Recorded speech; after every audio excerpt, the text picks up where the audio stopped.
레위기 25장 35절로 46절까지의 말씀, 우리 다 같이 한 목소리로 합독하겠습니다.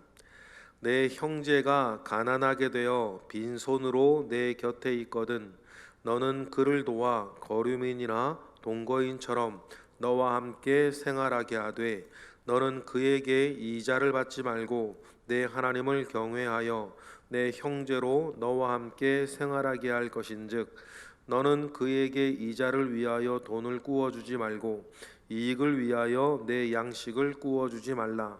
나는 너희의 하나님이 되며 또 가나안 땅을 너희에게 주려고 애굽 땅에서 너희를 인도하여 낸 너희의 하나님 여호와이니라. 너와 함께 있는 내 형제가 가난하게 되어 내게 몸이 팔리거든 너는 그를 종으로 부리지 말고 품꾼이나 동거인과 같이 함께 있게 하여 희년까지 너를 섬기게 하라. 그때에는 그와 그의 자녀가 함께 내게서 떠나 그의 가족과 그의 조상의 기업으로 돌아가게 하라. 그들은 내가 애굽 땅에서 인도하여 낸 내 종들이니 종으로 팔지 말 것이니라. 너는 그를 엄하게 부리지 말고 내 하나님을 경외하라. 내 종은 남녀를 막론하고 내 사방 이방인 중에서 취할지니 남녀 종은 이런 자 중에서 사올 것이며 또 너희 중에 거류하는 동거인들의 자녀 중에서도 너희가 사올 수 있고 또 그들이 너희와 함께 있어서 너희 땅에서 가정을 이룬 자들 중에서도 그리할 수 있은즉 그들이 너희의 소유가 될지니라. 너희는 그들을 너희 후손에게 기업으로 주어 소유가 되게 할 것이라. 이방인 중에서는 너희가 영원한 종을 삼으려니와 너희 동족 이스라엘 자손은 너희가 피차 엄하게 부리지 말지니라. 아멘. 하나님의 나라는 홀로 이루어가는 것이 아니라 여러분 여러 동지들, 여러 지체들, 여러 교우들과 함께 이루어가는 것이라는 것을 여러분 우리가 기억해야 될 것입니다. 이제 북한에서 그 단어를 많이 써서 우리나라에서는 이제 잘 쓰지 않는 단어가 되었는데 사실은 교회 안에서 한 믿음을 가지고 있는 우리 지체들은 사실은 동지, 동무 라는 개념과 굉장히 유사해요. 같은 뜻을 가지고 있는 사람이고 같은 책무, 같은 의무를 가지고 있는 사람이라 그래서 동지, 동무 그런 이야기들을 많이 썼고 옛날에 제가 어렸을 때도 초등학교 교과서에 동무야 놀자 이렇게 나왔던 기억이 있어요. 그런데 어떻게 용어가 바뀌어서 친구야 놀자로 바뀌었던 기억이 있습니다. 그런데 동지 또 동무라고 하는 말은 참 그 독특하게 담고 있는 그 단어의 느낌들이 있어요. 우리 그리스도인들이 사실 하나님의 나라를 향한 동지들입니다. 그리스도인들은 복음을 위한 동무들이죠. 그러니 하나님께서 주님께서 우리에게 말씀하셨던 복음을 향한 책무, 복음을 향한 같은 뜻을 품고 있는 사람이라는 사실들을 우리는 기억을 하고 또 그 일 속에서 서로가 서로를 위하는 것이 매우 매우 중요해요.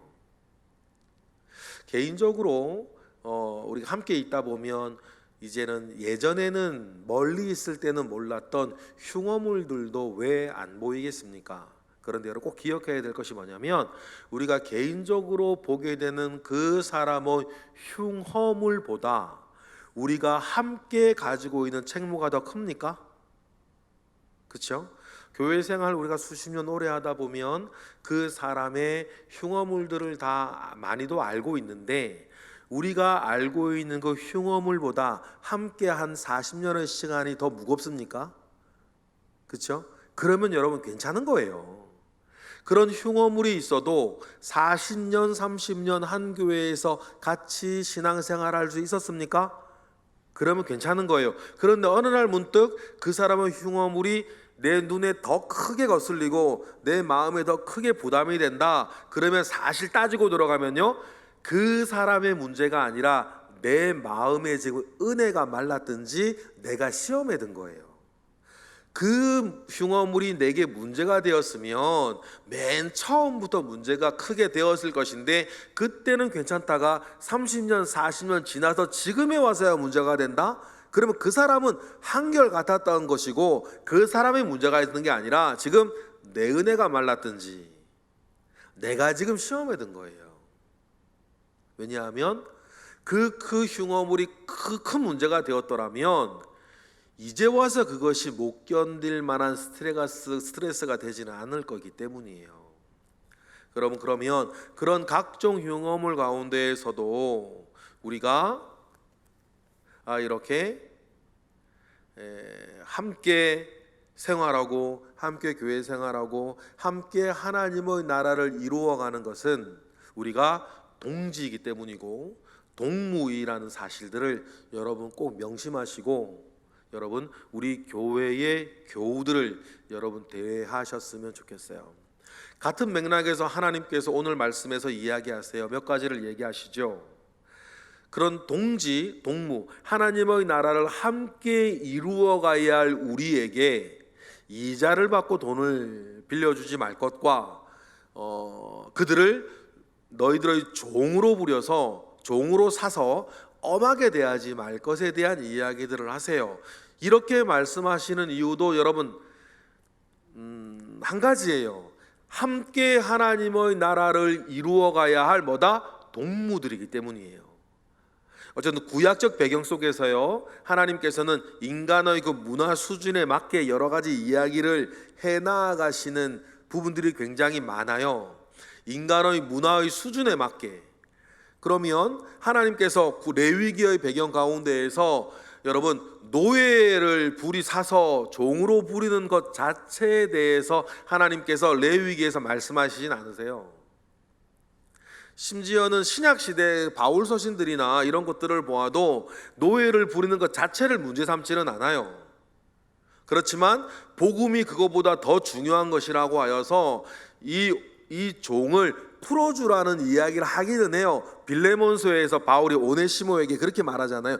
빌레몬에 그렇게 말을 하지 않습니까? 오네시모를 이제 뭐와 같이 여기라? 친구와 같이 여기라. 그렇게 이야기하면서 당시의 사회 제도와 사회 문화가 노예를 부리고 종을 부리는 것 문화라고 한다면 그것에 대해서 더 큰 것이 예수 그리스도의 사랑이라는 것을 이야기는 한 정도까지는 발전해 나가지만 여러분 그 훨씬 전이었던 레위기 상황에서는 여러분 그 노예제도 종을 부리는 이런 부분들 자체를 하나님께서 못하게 금지하진 않으세요. 그들의 삶의 모양이 그런 것이기 때문이죠. 그런데 그런 모양 가운데 하나님께서 먼저 이렇게 세워주시는 기준들이 있는데 함께 하나님의 나라를 이루어가야 할 동무와 동지들을 향한 배려와 사랑이에요. 그들을 도와서 그들의 삶을 지키고 그들의 사람됨을 지켜나가는 것을 하나님이 주문하시는 거죠. 이 원리를 우리가 지금 2023년 현대사회로 우리가 받아들이면 노예제도는 안 되는 것이고 이런 부하 직원이나 누굴 두었을 때에도 그를 정말 선대해야 될 것에 대해서 우리가 발전시켜 나아가는 것이죠. 여러분 그러한 것들을 우리는 기억을 하고 하나님의 뜻들도 우리의 수준과 우리의 문화의 발전에 맞추어서 발전해 나간다는 사실들을 염두에 두셔야 돼요. 이것을 뭐라 그러냐면 복음의 진보라고 그래요. 그러니까 후대 신학자들이 이름을 붙이기를 이것을 뭐라 그러냐면 복음의 진보. 그래서 사람들이 아직 이해할 수 없는 수준일 때에는 요 정도 얘기했다가 사람들의 지식이나 의식 수준이 올라가면 올라간 거에 맞추어서 복음도 여러 가지 다른 해석을 주시기도 해요. 그걸 가리켜서 복음의 진보라 그렇게 이야기를 하죠.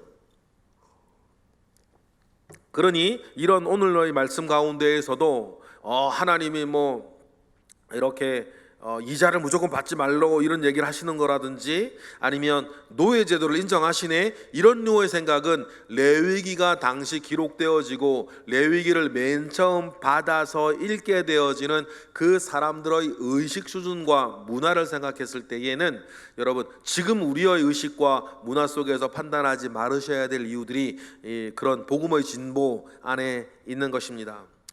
중요한 것은 공동체 의식이죠. 하나님의 나라를 함께 이루어가고 있는 그 사람들을 존중하는 공동체 의식이에요. 여러분, 우리도 이거 되게 중요해요. 그래서 다른 교회가 중요하고요, 다른 교회 다니는 성도들이 중요하고 소중하고, 우리 특별히 우리 교회를 함께 다녀서 우리 성동교회, 거룩한 성동교회를 하나님의 나라를 일구어가는 터로 생각할 때에 함께 뜻을 가지고 있는 동지와 동무들이 여러분 다른 사람보다 더 소중한 거예요. 그걸 꼭 명심하시면 좋겠고, 그 의식 가운데에서 오늘 본문을 읽으셔야 되죠. 그리고 오늘 본문에 그런 의식 가운데에서 뭐라고 이야기를 하냐면, 여러분 35절 읽어보겠습니다. 시작. 내 형제가 가난하게 되어 빈손으로 내 곁에 있거든 너는 그를 도와 거류민이나 동거인처럼 너와 함께 생활하게 하되. 그래서 형제 가난하게 되어 있으면 어떻게 하다가 망할 수 있단 말이에요. 어떻게 하다가 궁핍해질 수 있는 거죠. 오늘 우리의 삶들도 그러니까. 그랬을 때에 내 옆에 거름이나 동거인처럼 함께 생활하라 라고 한 이 말은 뭐냐면, 가난해진 우리 동족이 다른 민족이나 다른 나라의 노예로 팔려가지 아니하도록 하라는 말이에요. 그리고 또 그들의 최소한의 뭐래요? 먹고 사는 생계는 너가 함께 해줄 수 있어야 되지 않냐, 그 말씀을 하시는 거죠. 또 그를 위해서 어떻게 하라? 36절. 너는 그에게 이자를 받지 말고 내 하나님을 경외하여 내 형제로 너와 함께 생활하게 할 것인즉, 37절까지 너는 그에게 이자를 위해서 돈을 구워주지 말고 이익을 위하여 내 양식을 구워주지 말라라고 이야기를 하면서, 어려워진 내 형제와 동지, 같은 공동체 안에 있는 사람들의 생활이 궁핍해진 그것을 이용해서 너의 이익을 추구하지 말되 그것을 위해서 함께 생활하게 하고, 뭐를 위해서? 이자를 위해서 돈을 구워주지 말라라고 이야기를 하시는 겁니다. 여러분, 이것이 지향하고 있는 목적을 여러분 잘 아셔야 돼요. 다른 민족에게 노예로 팔려가지 아니하도록 하는 것과 최소한의 그들의 삶을 우리가 보증, 우리가 연대해서 최소한의 삶은 지켜주어야 한다라고 하는 동지, 동무들을 향한 그 의무를 하나님께서 이야기하시는 거죠. 그런데 여러분, 이런 말씀이 있음에도 불구하고 여러분 구약의 나중에 아모스서를 보면 이런 얘기가 나와요. 내 형제가 신발 한 켤레 값으로 팔려감에도 불구하고 너는 상하 침대에서 독주를 마시며 즐거워하는도다. 그런 하나님께서 책망을 하신단 말이에요.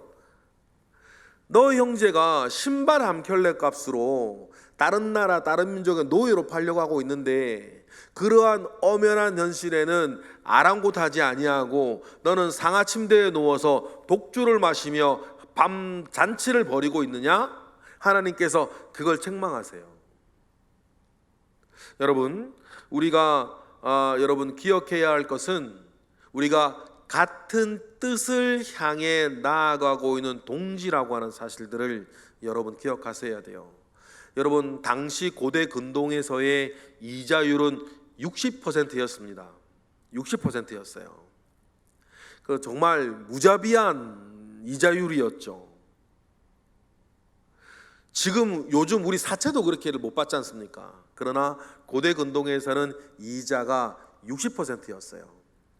그런데 하나님은 동지, 동무들 안에서는 이자를 위해서 돈을 구워주지 말라고 이야기하셨고, 되도록이면 이 말씀들을 우린 지켜나가는 게 중요해요.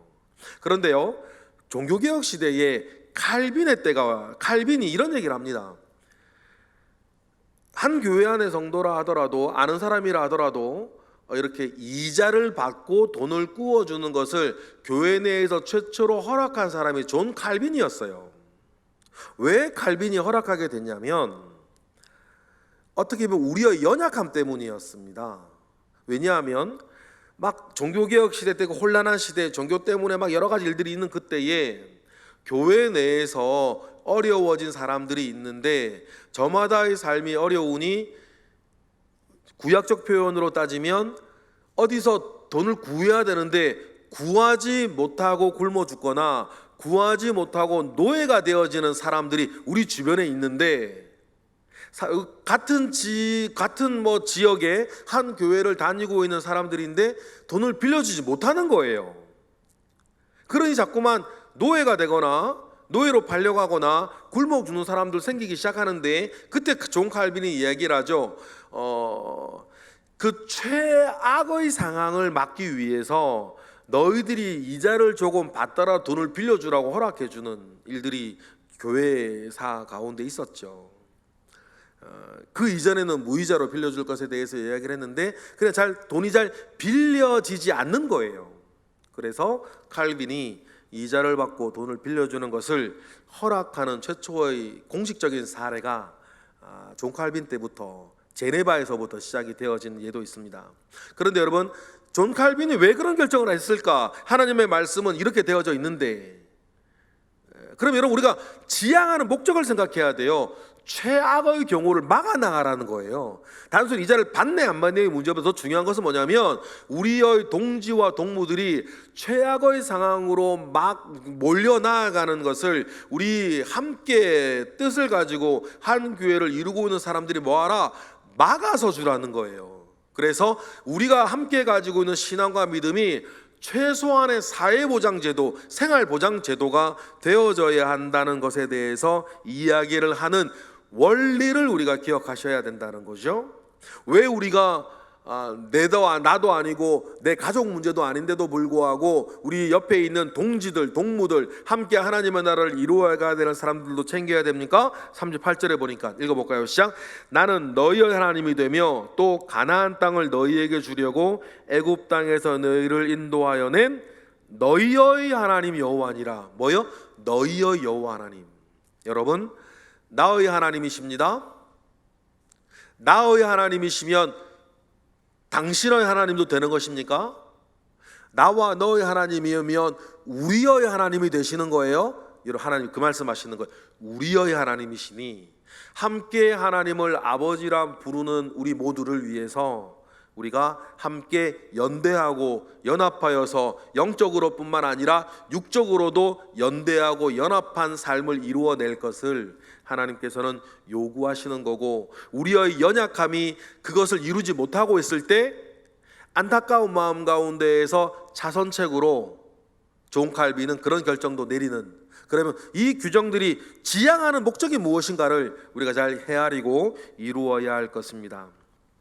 그리고는 만약에 너의 형제를 이렇게 종으로 부리게 되는 상황이 되어진다면 39절, 40절 읽어볼까요? 시작. 너와 함께 있는 내 형제가 가난하게 되어 내게 몸이 팔리거든 너는 그를 뭐로 부르지 말고 종으로 부르지 말고 40절 품꾼이나 동거인같이 함께 있게 하여 언제까지요? 희년까지 너를 섬기게 하라. 만약에 너가 그렇게 하지 아니하면 이 사람 어떻게 되겠어요? 다른 나라 다른 민족에게 종으로 팔려갈 것인데 그럼 영원히 못 돌아오는 거예요.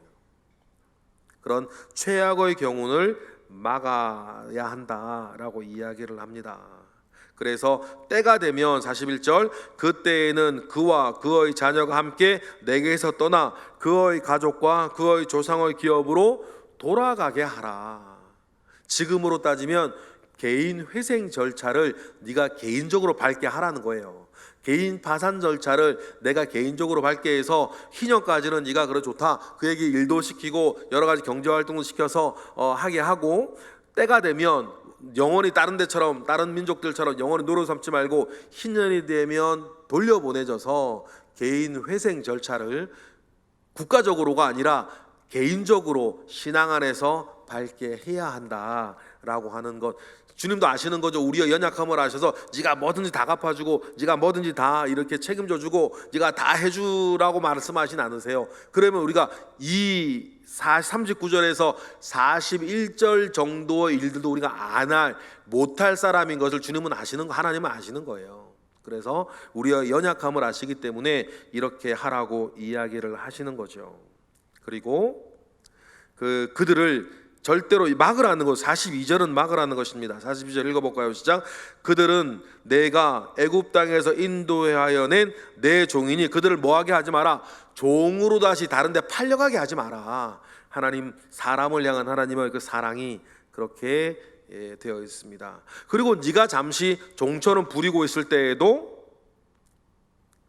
43절에 보면 또 말씀하시죠. 너는 그를 엄하게 부르지 말고 내 하나님을 경외하라 이야기를 하십니다. 하나님을 경외하는 마음 가운데에서 동족을 그렇게 대하라는 것이죠. 그리고는 그러면 이스라엘 사람도 그러면 우리는 종을 부리지 말고 노예를 부리지 말며 살라는 것입니까? 라고 이렇게 물을 수 있겠죠. 그래서 44절에 만약에 종이 필요하다면 어디서 구하라? 44절 읽어보겠습니다. 시작. 내 종은 남녀를 막론하고 내 사방 이방인 중에서 취할지니 남녀 종은 이런 자 중에서 사올 것이며, 이방인 중에 사오든지. 45절에는 너희들과 이미 함께 살고 있는 이방인들, 가나안 땅에 들어갔을 때 얘기하는 겁니다. 함께 살고 있는 가나안 족속들 가운데에서 그들 자녀나 그들 가운데에서 너희들 소유물로 종을 사오라고 이야기를 하지. 다시 한번 46절에서 강조하는 게 뭡니까? 46절 읽어볼까요? 너희는 그들을 너희 후손에게 기업으로 주어 소유가 되게 할 것이라. 이방인 중에서는 너희가 영원한 종으로 삼으려니와. 다시 한번, 너희 동족 이스라엘 자손은 너희가 피차 엄하게 부리지 말고 뭐하고 삼지 말아라. 종으로 부리지 말을 것에 대해서 이야기를 하십니다. 여러분, 이것을 보면서 하나님께서 한 사람과 한 사람의 삶을 대하는 방식, 노예 제도가 엄연하게 있는 그 사회 가운데에서 우리가 동지와 동무들을, 교우를 대하는 방식, 너희가 선한 일을 하되 먼저 믿는 가정들에게 먼저 하라는 그 말씀과 같이, 여러분, 우리가 교우들, 가족들뿐 아니라 한 교회를 다니는 교우들, 좀 더 확장하면 다른 교회를 다닌다 하더라도 예수 그리스도를 나의 구주로 믿는 그 한 믿음을 가진 사람들을 대하는 방식을 여러분 우리가 기억하셔야 돼요. 여러분, 이러한 하나님의 말씀 가운데 우리가 살기를 원하고, 더 확장하면 사람 자체를, 하나님의 형상으로 지음받은 사람 자체를 우리가 어떻게 대하여야 할 것인지에 대해서 우리가 다시 한번 마음을 새롭게 하게 되는 오늘 이 시간 묵상의 시간이 되시기를 주님의 이름으로 축복합니다. 기도하겠습니다. 할렐루야. 하나님, 감사와 영광을 올려드립니다. 크신 은혜 가운데에 우리가 살고 있습니다. 하나님이 함께 하시는 그 모든 시간 가운데 우리 있으니 하나님 아버지께서 은혜를 베풀어 주시고, 하나님을 사랑하니 이웃을 사랑하고 사람을 사랑하고 교우를 사랑하는 그 마음이 우리 가운데 있으니 그 마음이 구체적인 행실로 하나님 나와서 하나님의 말씀이, 하나님의 사랑이 실천되어지고 성취되어지는 은혜가 우리의 일상 가운데에 다반사 일어날 수 있도록 주님 역사하옵소서. 예수 그리스도의 이름으로 감사하며 기도드렸나이다. 아멘.